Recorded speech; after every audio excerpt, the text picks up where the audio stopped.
नमो नमो गुरुदेव जो साधु स्वरूपी देव।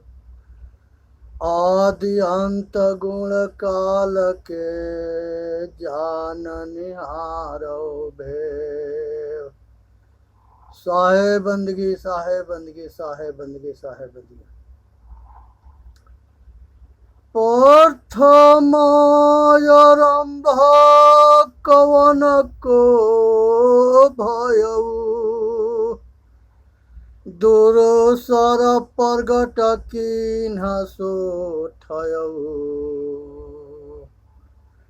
प्रथमारंभ कवन को भयऊ दुसर प्रगट किन्ह सोठयऊ।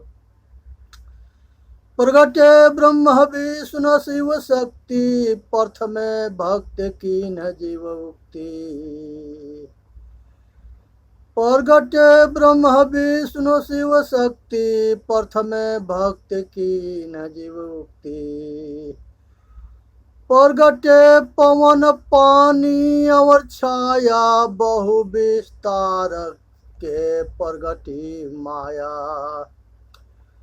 प्रगट पवन पानी और छाया बहु विस्तार के प्रगटी माया। प्रगटे अंड पिंड ब्रह्मांडा पृथ्वी प्रगट कीन्ह नौ खंडा। प्रगटे सिद्ध साधक सन्यासी सब लागी रहे अविनाशी। प्रगटे सिद्ध साधक सन्यासी सब लागी रहे अविनाशी। प्रगटे सुर नर मुनि सब झारी तो ही के खोज परे सब हारी।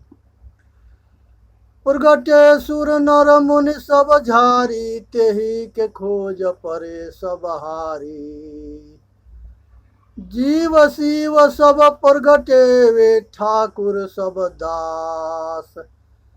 कहीं कबीर जाने नहीं एक राम नाम के आस। हे भाई, संसार में जो है सभी जो है उस कर्ता के ढूंढने में लग गए। ब्रह्मा विष्णु महेश शिव शक्ति सभी देवी देवता जो है उसके ढूंढने में लगे, साधन में लगे, भजन में लगे और उसको चिंतन में लगे। लेकिन परा विद्या में अटक गए सारे। आज जो है ध्यान से समझे, सत्य जो है ये चेतन आत्मा है जो अपना स्वरूप है। ये इसलिए सत्य है कि ये तीनों काल में एक जैसा रहता है और यही करता है, यही भोगता है, यही बंधता है, यही छूटता है। संसार के अंदर जो है सारा पसारा सारा खेल इसी के है। इसीलिए इसको कहा गया है जो जागल सो भागल हो रमैया राम। जो माया के पसारा के या दुख के जान जाता है ये वासना से वो भाग चलता है। अपने स्वरूप के ज्ञान हो जाना इसी में मानव जाति के इतिहास है। आज संसार के अंदर जो है मनुष्य अपने कर्तव्य से मर्यादा से महान होता है। अपने आचरण से सत्य न्याय धर्म कर्तव्य और मर्यादा ये हमेशा मनुष्य को महान बनाता है। और इसको ध्यान से सुनना चाहिए, समझना चाहिए, विचार करना चाहिए, अपने आचरण में उतारना चाहिए। पढ़ना और पढ़ाना ये विद्वान के काम है। पहले के समय में सारे जो है ऋषि मुनि संत महात्मा और सतगुरु ये पढ़ते थे। ये जो है सब गुरुकुल में सतगुरु के आश्रम में पढ़ते थे और ये सब पढ़ाते भी थे। इसलिए जो है राजा जो है अगर प्रजा के पुत्रवत पालन करता है तब प्रजा भी हो जो है राजा के उचित सत्कार और सम्मान करती है। इसलिए संसार के सभी प्रजा के हितकर जो है प्रजा भी राजा को होना चाहिए, अब प्रजा के भी जो है राजा के हितकर होना चाहिए। संसार के अंदर धर्म से आशासन, प्रजा पर सुख, पुत्रवत व्यवहार करे, निष्पक्ष न्याय हो, यही जो है क्षत्रिय धर्म है। जो पढ़ता है, जो पढ़ाता है वह विद्वान पंडित उसको कहते हैं। जो ब्रह्म को जानता है वो ब्राह्मण होता है, और जो ईमानदारी से निष्पक्ष शासन करता है, प्रजा के पुत्रवत व्यवहार करता है, वो क्षत्रिय होता है। खेती, व्यापार, नौकरी, संसार के कारीगर, मजदूर, ये सब जो है जितने कर्मकर लोग हैं ये सब व्यापार के अंदर आते हैं। चाहे कोई उधामत करके दो पैसा कमा के अपना जीविका को चलावे, ये सब वैश्य कहलाते हैं। संसार के अंदर जो है निस्वार्थ भाव से निष्पक्ष हो करके और निष्काम हो करके और संसार के सेवा करना, अपना कल्याण करना, दूसरे के कल्याण करना, यही जो है शुद्ध जो है सेवा है। बहुत भाग्य से मनुष्य के तन मिला है और सतगुरु के शरण और सत्संग बहुत भाग्य से मिलता है। संसार के अंदर जो है समाज के सेवा करना या अपना सेवा करना, माता पिता के सेवा करना, ये बहुत भाग्य से मिलता है। इसको सुननी है, समझनी है और अपना कल्याण करना है, अपने आचरण में उतारना है। जाति, मजहब, नीच ऊंच के भावना में बांटना ना है, चाहे वो राजनेता हो चाहे धर्म नेता हो। किसी के जो है तोड़ने से टूटना ना है।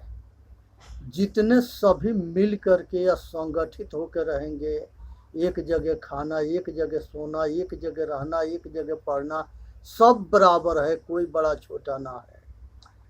यह मनुष्य अपने अज्ञान बस जो है बांटता है और जब ज्ञान होता है तो इस सबको जोड़ता है।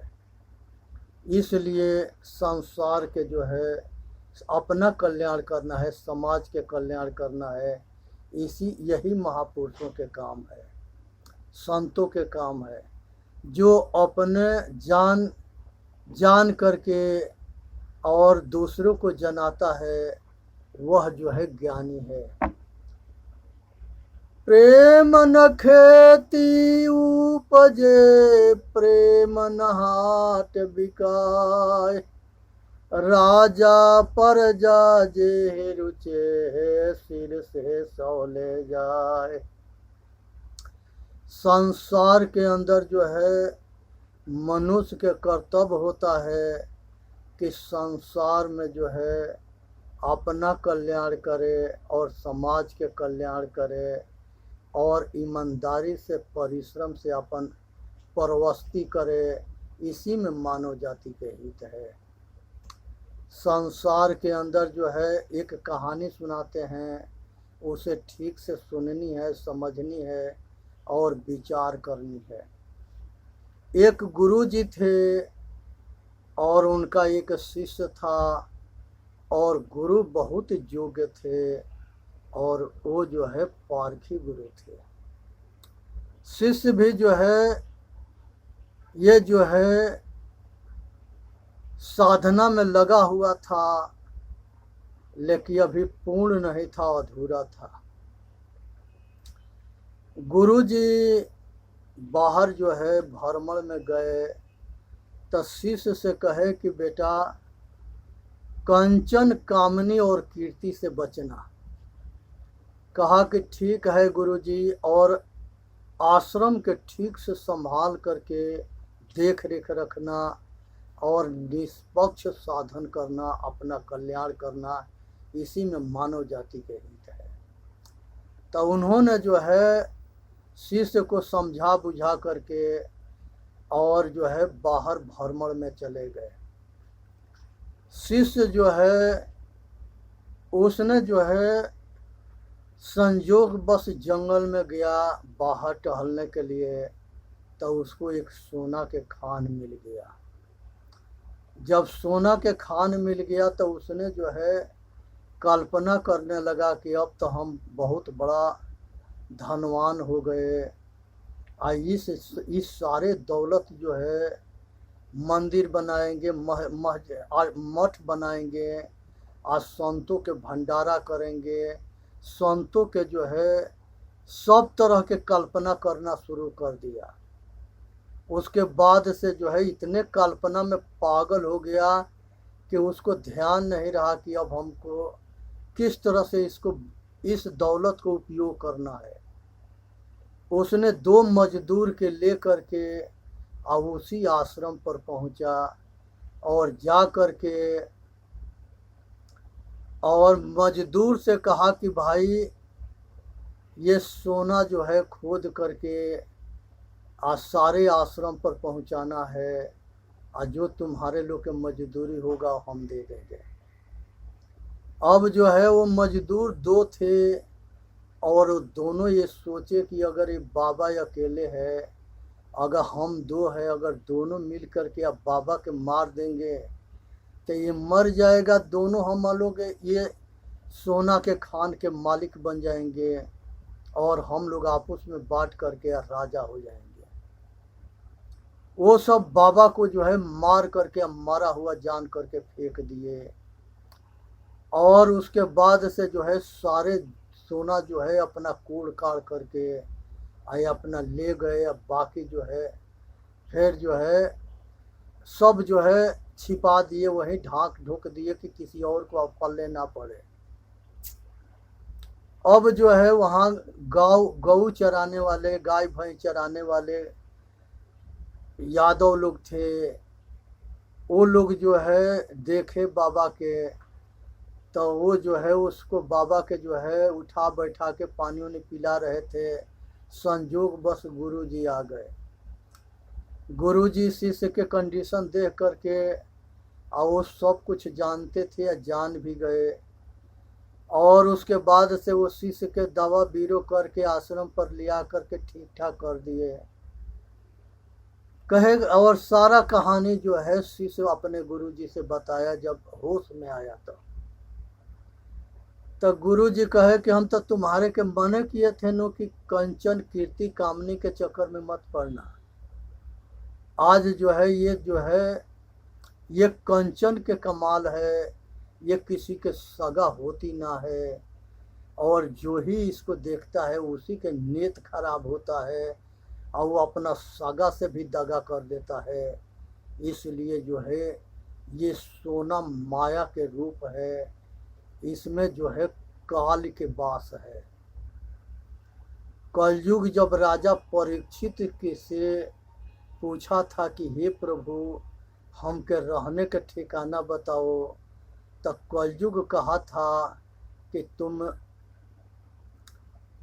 जहाँ पर जो है जानवर के बलि हिंसकी के पास रहना, वेश्या के पास रहना, जुएड़ी के पास रहना, व्यभिचारी के पास रहना, ये 4 जगह तो वो ठीक जगह दिए थे, लेकिन चौथा वो कहा कि एक जगह और दे दो।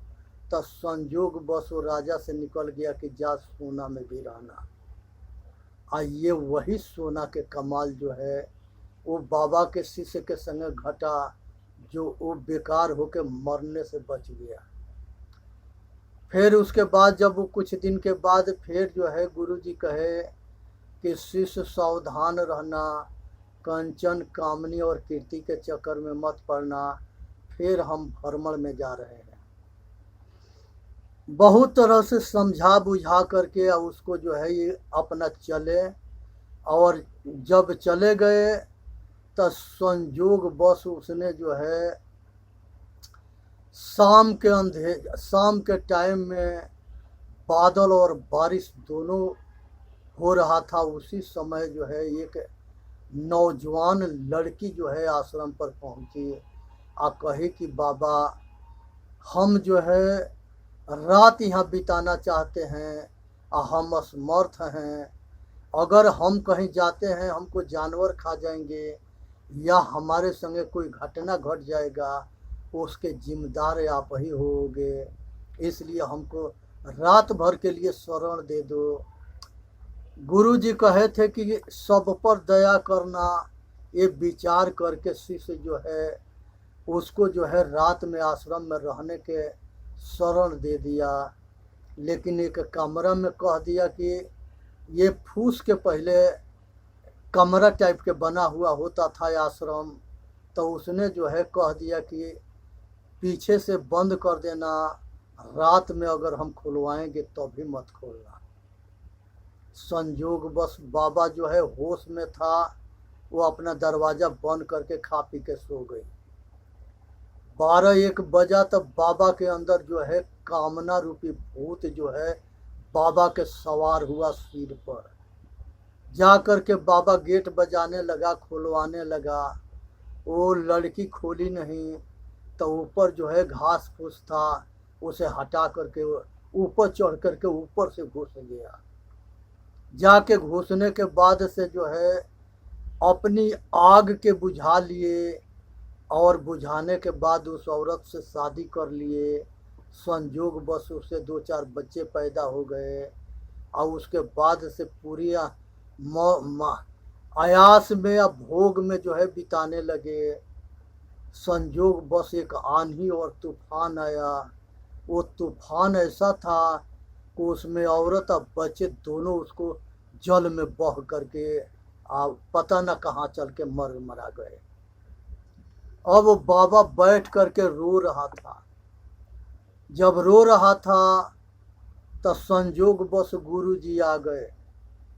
गुरु जी पूछे कि बेटा क्या हुआ, अब क्यों परेशान हो, क्यों रो रहे हो, क्या समस्या आ गई।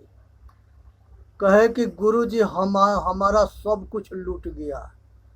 कहा कि तुम्हारे पास था ही का चीज लूट गया, तुम तो अकेले खाली थे, आश्रम में कोई और कुछ है ही ना है, तो केवल जो है खाने पीने का सामान है, क्या लूट गया।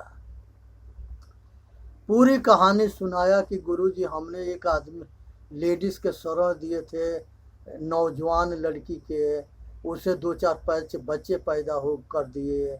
उसके बाद से आंधी तूफान आ गया, उसमें वो बच्चे औरत दोनों बह करके हम मर गए, इसीलिए हम रो रहे हैं। कहे कि गुरुजी उसको समझाए कि तुम्हारे के हम कितनी बार समझाएं, तुम जो है समझते ना हो, और ना समझोगे तो तुम अपना कल्याण कैसे करोगे। उसके बाद से फिर जो है समझा बुझा के आश्रम पर ले आए और उसने जो है बहुत बढ़िया से समझा बुझा के फिर ठीक ठाक कर दिए। कुछ दिन के बाद गुरुजी कहे कि अब हम फिर जा रहे हैं भ्रमण में, ध्यान रखना और सावधान रहना, फिर ऐसा कोई काम मत करना जिससे हमारा बदनामी होके, आश्रम के बदनामी होके। अब जो है वो जो है वहाँ से बाहर भ्रमण में चले गए और संजोग बस इसने जो है ठान लिया कि अब हमको ठीक से तपस्या साधन करना है।